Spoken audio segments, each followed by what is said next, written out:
But for this segment, we want to talk baseball. Cleveland Guardians, 12 games into the season. After their sweep of the White Sox, 6 wins, 6 losses. They open a weekend set against the Royals at Progressive tonight. And the only thing different from that picture and game time, will there be a few more people in the stands.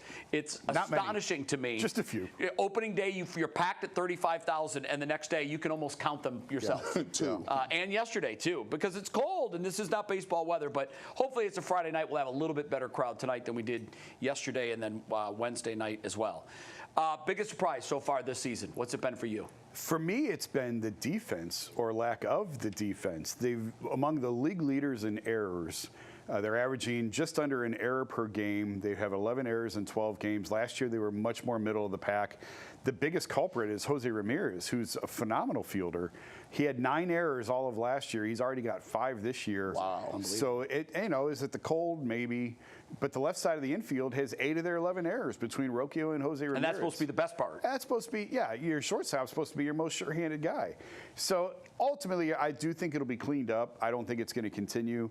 But if you're asking me about surprises, there's certainly some things there's different topics to pick from. But for me, this is a team that's been built on pitching and defense for years.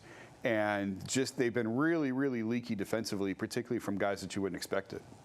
I'm going to have to go, even though I kind of felt the bats was going to be kind of quiet, I'm kind of alarmed about the lack of power in the outfield. You got Nolan Jones, he came back, doesn't have any home runs. Big Christmas. Lane Thomas does not have any home runs.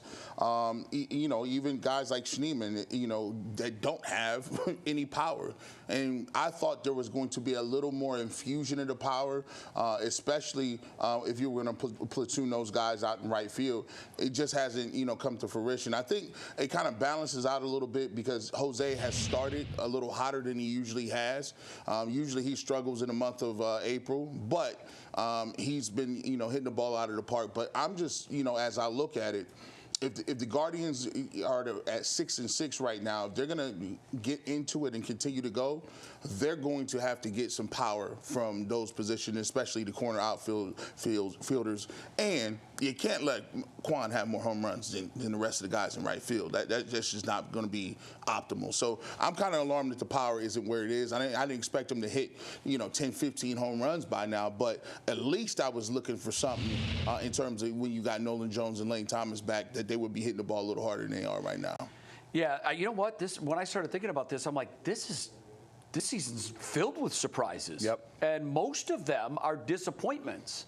Because, there are pleasant surprises, and then there's, that's disappointment. You mentioned the errors. That's wildly disappointing to me. Not characteristic at all, and I think they will clean it up, and I think it's a product of them playing a lot of games, 3 games at least, in cold weather. I think that I'm surprised that the pitching staff has not been great. Yesterday I thought Gavin Williams was great, but that comes with an asterisk because the White Sox are a minor league team. The bullpen has been way below average, a huge surprise in the disappointing category. But my biggest surprise is something that I predicted was going to happen, and I know it's 12 games, and it's not even 10% of the season, but it's surprisingly worse than I thought it was going to be, and that's the experiment to put Jose Ramirez in the 2-hole. I hated it when it was first brought up. I hated it when they started the season with it. I hate it even more today because I've seen it for 12 games. You cannot have your most productive power hitter with 4 home runs and 6 RBI. Now, okay, he's hit a lot of solo home runs. It's early.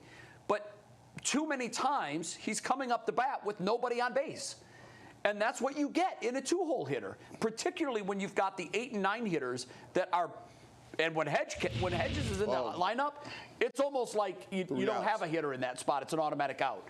So it's been a surprise to me at just how bad it's been.